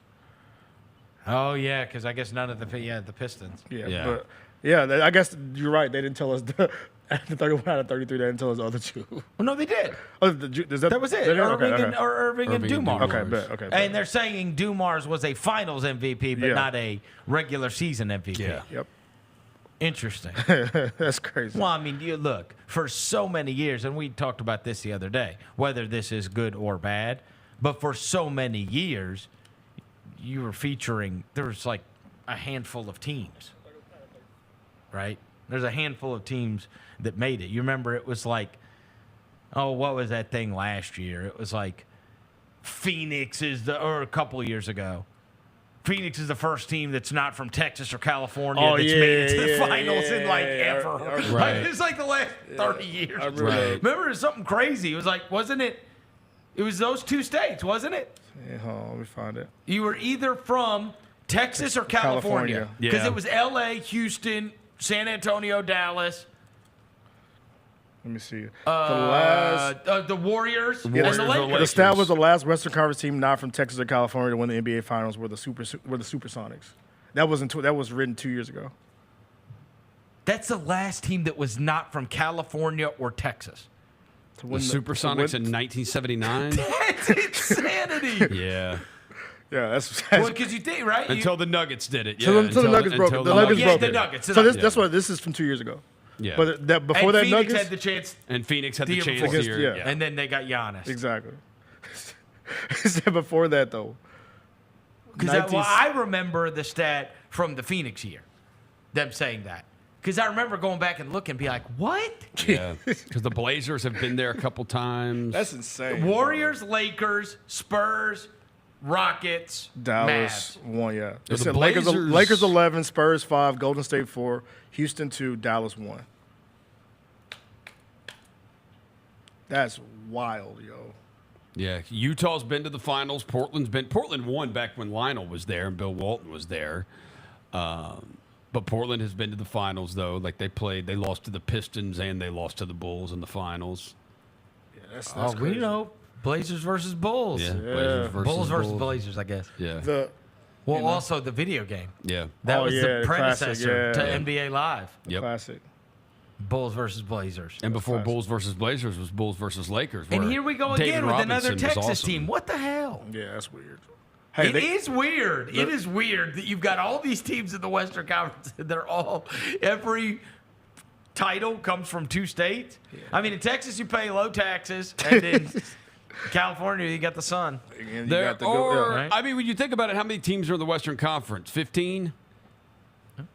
7 of the 15 teams come from Texas and California. So almost half the teams come from there. So, I mean, you basically almost got a 50% chance every year. Hey, we got our secret weapon, though. Dallas has unleashed their secret weapon, Vernon. Have you seen the video? Their secret weapon? Play the video, Jalen. Oh, wow. He has not done this the whole season, but it's going to happen tonight. Play the video. I sent you on the chat. Play it. This isn't the Patrick Mahomes thing, is it? No, it's not the Patrick Mahomes thing. Derek Lively? Pulling up for 3. Oh, wow. He hasn't done that the whole season, Verno. He hasn't? Look at that. Wet. That's in the bag. That's good, doesn't good look that rotation bad. on It the doesn't ball, look bad. too. Good rotation. It doesn't look that Because bad. Boss is going to play 5-hour Porzingis, right? Why not us? Why not us? Why not tonight? Pull up. Yakum. So if you see that tonight, just let y'all know. I love him, by the way. Yeah, me too. Yeah. Shout out to his. You know I love guys with high motors, and that dude has played with a motor on 10 every night. And he has a Memphis connection. We love a Memphis connection. We love somebody with a Memphis connection. His aunt, right? Yeah. And his girlfriend. Basketball coach. His girlfriend lives here? She's from here. She lives in Dallas now. I went to high school with her. You went to high school with Derek Lively's girlfriend? Yeah, I'm not going to say no names, but yeah. Is that true? Yes. I'll show you her Instagram after the show. I think you've sent it to us at some point, haven't you? I think I did. And y'all were like, yeah. We were fans. Shout out to her, bro. Good people. We became part of her fan club. Good people. Yeah, we got in their PA guy that does Dallas's PA over the mic in the arena is from Memphis too. So we got Memphis ties, Wait, bro. what? Let's go. MFFFL. Wait. Hold on. The PA announcer for the Mavericks is a Memphis guy? He came up to me when we were in Dallas, and he was like, man, I miss Memphis so much. Sean Heath is his name. Let me double check this because he maybe he was capping. He said he's from Memphis? He said he's from. He told me he was from Memphis. That's kind of wild. Huh. So we got ties, bro. We're MFFFL. It's MFFL. He got the first thing I see when I search his name. He got a 2-game suspension due to tweets criticizing officiating. He's a Memphis. This is from 2014. This is He's from for sure from 2014. Memphis. He's for sure from Right. Memphis. Shout out to him, man. Yep. All right, so do me and you are Mavs. We're Mavs. And Waffle I'm Roser. Celtics. I'm Celtics. No, Waffle no. Roser. No, I was. I will say it was a big L for me when the mayor said his kid had on a Tatum jersey. Well, that was a gigantic. I L. am not rooting for any team that brings themselves with. It comes to the video with Patrick Mahomes. I love Kyrie Irving, but like the Patrick Mahomes stuff, he can go to hell. Oh, He's a terrible human. He can go to hell. This is from He's a terrible human. It's sports crazy. book on the NBA Finals. Bettors are swarming to Dallas as the road I know. underdogs. Currently taking 80% of the bets, 65% of the handle on the money line, as well as 64% of the bets and 60% of the handle I on read the it spread. this morning. It said sports books are all rooting for. But despite that, it's the line's Celtics. gone from the line has gone. Despite everybody betting on Dallas, the line's gone from 5.5 to 6.5 since And it Drake opened. has also put his Yeah, 250K. so we're not rooting for that. On- By the on way, we should have Dallas. pushed the mayor harder on revoking his key to the city. He bet on Dallas. 500 grand. 500 grand, yeah, on Dallas. So, Verno, we might be in a tough spot. Yeah, we are. Let's Speaking of tough spots, you see Jonte Porter's buddy? Bro. Did you see it? Bruce? No. One of the guys that got helped busted. helped him place the bet. That was his name, Bruce. A on the one-way text ticket, messages. but a one-way ticket to Australia with what, $12,000 in cash and $80,000 in cashier checks. They arrested him in JFK. Yeah. Bro, A one-way ticket to Australia. How do you explain that one away? So where are you going? I didn't know when I was coming back. Like, I read that story, bro, and Jonte Porter has to be one of the, like, come on, bro. His group text, I might get Get hit with a Rico. I mean, he's Hey, wild. you know the feds got your phone. No, like, he's, tapped, bro. he's a wild boy. Like, in the bets, too, like, they did the bets in person. Like, what is wrong with you? You went to a sports book and said, let me get a Jonte Porter under. Like, you were wanting to get locked up. Crazy. Good job, Bruce. Oh, we do need to see who our officials Being arrested in JFK with a one-way ticket to Australia is hilarious. Like, I could have got away. It's objectively funny. He's like, he almost- was just going to get on a plane, head down to Australia with the koala bears, and try to vanish. Yeah. He almost made it. And imagine this. I'm nervous as hell with these cashier's checks and my cash and my one-way ticket to Australia. And I'm nervous as hell because I made DraftKings under bet on Jonte Porter. How did this happen? Crazy. You are down bad, How bro. did this happen to me? But speaking of betting, You- Shohei Ohtani's interpreter has been spotted. He's delivering Uber Eats. Oh, God. Yeah, he's delivering Uber Eats. Dude, the funniest is going to be when the movie comes out and it's at the very beginning and it's like the guy and he's holding the one-way ticket to Australia and he's got the cashier's checks in his pocket and he's got the briefcase full of cash and he's about to board a flight and the cops swarm him and tackle him and then he's like laying on the ground and then the narrator comes in and says, you may have wondered how I got here. And then they go back and tell the story of betting Jonte Porter under. They play the clip of Jonte Porter making a shot. He's like, eh. Come on, bro. That's a bad way to go out, man. Hey, him and the other dude, the baseball dude. He put all those bets and only won. He won like 3% of his bets.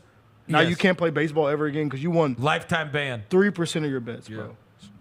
Stop betting, kids. Stop betting. I did see. Did you see the kid that got eliminated from the college baseball? You know, the college baseball tournament's going on right now, like the NCAA tournament. Regionals. The regionals are going on at college baseball. I can't remember who it was. I should have saved it. I can't remember who it was. But there was a kid whose team just got knocked out, and he went on Twitter and tweeted like, "Yeah, good season. Oh well. Hello, DraftKings." Oh yeah, I saw. Yeah, I saw that. Hold on, I think like it was. now I can bet. Yeah, man. Kid immediately got knocked out of the College World Series, and the thing he was excited about was that he could go bet on stuff. The betting got us in a chokehold. That right dude now, said. bro. I think it was a Duke kid. Is that who I it think was? it may have been a Duke baseball player, because I think I saw that come across my timeline too. I will say, hey, last thing on this whole, you were showing that Lively clip. Yeah. I read this morning. According to research from ESPN's Tim McMahon, this is, I subscribe to Mark Stein's Substack. Yeah. And he had this note in there. Per 100 possessions in 261 minutes that Derek Lively has played in the playoffs alongside Kyrie and Luka. So there's the three-man lineup, right? You could have either whoever. Doesn't matter who else is You out can there. have Hardaway and Derek Jones. You can have whoever, right? Just Lively, Luka, and Kyrie, right? Mm-hmm. They are plus 19.7 per 100 possessions. Wow. They are winning by 20 points with those three guys on the court. It's the league's highest reading for 178 trios that have played at least 175 minutes. Dang. He doesn't even start. He didn't even come off the bench. They've thrown a million lobs. It's crazy. I'm telling you, Rose. Just those three. That's crazy. On the court have smashed people. What, they've converted, 55 alley-oops this playoffs? The Mavericks have the next closest team is 9. And Lively is like at the top of I way wouldn't be top surprised of if the the Celtics win game one. Yeah. The Mavericks, the only time they ever won game 1 was against Minnesota. We do have referees. They usually always lose game 1. Yeah. All right. I will feel good. I will feel good if it is Scott Foster or Zach Zarba. I will feel terrible if it's Mark Davis. It is one of them. Mark Davis is one? No, Mark Davis is not. Okay. Zach Zarba's your crew chief tonight. That's fine. It's Yeah. fine. Josh Tiven is That's your fine. referee. And I don't think it's going to Kirkland be a is your ref show. umpire. I just don't think it's going to be a ref Let show. him hoop, yeah. If it's Zarba or Foster, I don't think it's going to be a ref show. It's 100% a ref show if it's Mark Davis. And Tyler Ford is your alternate. And Magic Johnson has commented on Dan P.S. Hurley. When Mark Davis ref, Minnesota fans loved Mark Davis. Yeah. Because he let that become a mauling. Yeah. And that's the games they won. The game, I guess, right? The game is singular, yes. Well, hey, Dallas may want Mark Davis this series then. Maybe. Magic Johnson has commented on Twitter on Dan Hurley. Oh, thank goodness. No. Says, I heard the great news that Lakers owner Jeannie Buss and GM VP of basketball operations Rob Pelinka have had conversations with back-to-back NCAA champion and current UConn head coach Dan Hurley about becoming the next Lakers head coach! ! I'm so excited and thrilled. This would be a game changer for the Lakers organization, LeBron, AD, the rest of the Laker players, Laker Nation, and the NBA! Not the association. Coach Hurley can coach his butt off. LOL. LOL. He gave us a personality. He didn't give us just a period and just ended it. He gave us a LOL. Gave you an LOL. Matt is really feeling Dan Hurley. He gave us a LOL. Did he give us a LOL on the two before that?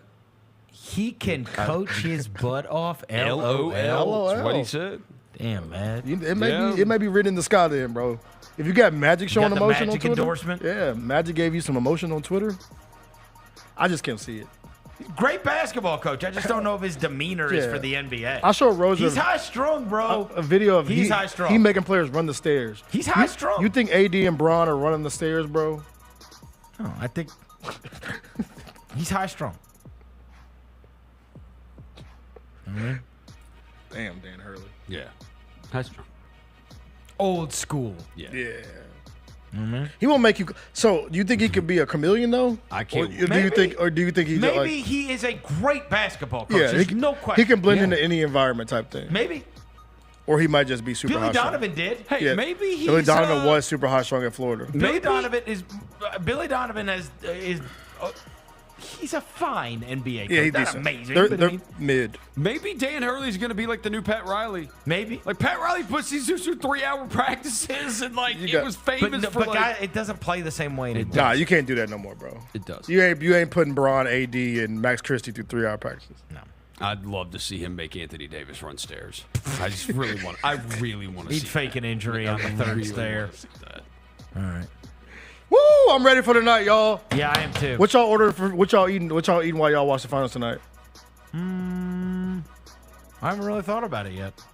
You don't talk about it. No, you've already planned your meal for the finals? Bro, I've been waiting on this for 4 days, dog. I can't eat too much because I got to record after it. Oh, you can't be too heavy. I can't be too heavy. Yeah. I thought out some ground beef that I got then I from wanna Whole fall Foods. asleep. Yeah. I bought 2 pounds of ground beef at Whole Foods. I made a pound for pasta and the other I froze, but I thawed it out overnight. So Let's go. I got to decide if I'm going to do pasta or if I'm just going to do some burgers. Maybe go buy some buns and do some burgers. Put it in the crock pot. I'm not going to make burgers in the crock pot. I know. It's going to do it for today's show. Thanks to the mayor, Paul Young. Not Thanks to a Deborah Walker. terrorist. Thanks to John Roser across the glass. Thanks to Jalen back in the studio. Until tomorrow. We go.